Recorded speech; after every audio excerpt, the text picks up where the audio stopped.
sexuality. You have this fan fiction series of the modern day. Little Woman, I enjoy it. You other people, and you write about translating being demisexuals. Would you like to share the listeners what a demisexual is? I identify myself as somewhere in the demisexual area, and I always need to explain it to people. The best way I want someone to describe it, asexual is when you have no sexual desire at all. And if you're allosexual, it means you can have it just at a drop of a hat, pretty much. But the best way I saw someone describe it is, for someone who is demisexual, is I'm asexual until I'm not. And the moment when you're not is when you develop a romantic attraction towards someone. And I understand some people who have that sort of wish fulfillment of wanting certain characters to be LGBT. Like I've seen a lot of people will say that Joe is trans, but, and whatnot. But it's surprising when people say, I think Joe is aro-ace, meaning aromantic and asexual. And I'm like, I feel like Joe is more of the demi-romantic, which is you don't develop a romantic attraction until you really get to know them, or having a romantic interest in someone until you truly get to know someone, which is for some people, it'd be like, you just met this person, talked to them for 5 minutes, want to go on a date, and they're like, all right, fine.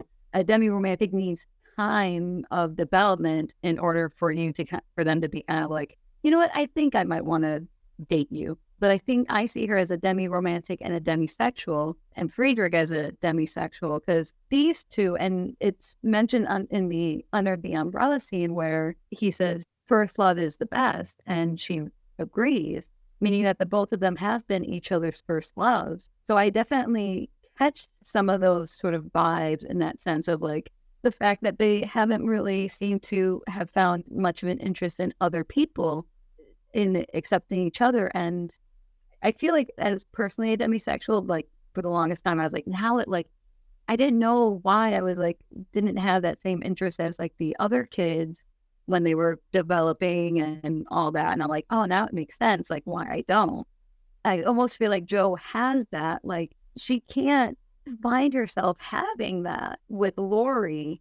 One of these days, I think I will revamp that series, but I sort of have this moment where, in the modern day sense, she tells Laurie, if it hasn't happened by now, it's never going to happen. And if all these years I have been with you and have not felt even remotely romantic attraction for you, it's just not going to happen. The fact that, she doesn't even think about that with Laurie and blushes at the idea of it with Friedrich, I think is very telling. So I think it's a shame that people sort of miss on that. And in some ways I feel incorrectly, well, she's a lesbian because she doesn't want to get married. And it's that's not the reason why she doesn't want to get married to anyone. It's not because she's a lesbian, it's because other things that she, has to relearn over time. And she definitely, as we sort of joke, she definitely wants Friedrich's baby. And she wants, like you said, she wants a family of her own. And at one point, it was after Joe gets Plunfield, she's already fantasizing of not only a school for kids to come in, but she's already fantasizing a family with Friedrich and how that's going to be. So this girl wants his babies and gets all flustered and is do I look all right? Oh my goodness, we kissed and all that kind of stuff. I feel that most people just don't. It's because I think they see movie versions of it and they sort of see it in this way. I guess if it's not Laurie, then let her be a lesbian or let her be aro-ace. But it's we can still have an LGBT character in Joe, but still let it be with Friedrich. There's not a wrong answer here. We can have both. And I feel there's contextually evidence of that, as I kind of had mentioned earlier, just comparing how Joe is with Friedrich versus Joe with Laurie. If I ever could get a chance to make my own version, I would make that be pretty clear. In my vision, my modern day verse would be very clear. No, Joe and Friedrich are demis and they are totally for each other. So yeah, that's sort of my personal headcanon, which I've seen quite a few people sort of hop on board with that idea, which I'm quite pleased with, because I think one, I think not only is it true to the character, I think people don't recognize or fully like remember like demisexual is this thing. I think it's just like people kind of think you either want to or not. And it's like, well, here's the middle ground, the gray area, gray sexual. And that doesn't make them any less valid or invalid. Like that, it's still a very valid thing to be a demi, whether it's demi-romantic or demisexual. So it makes me happy to see that there's sort of this rise in people seeing like, yeah, that makes a lot more sense. And I'm like, good, we're on the same page.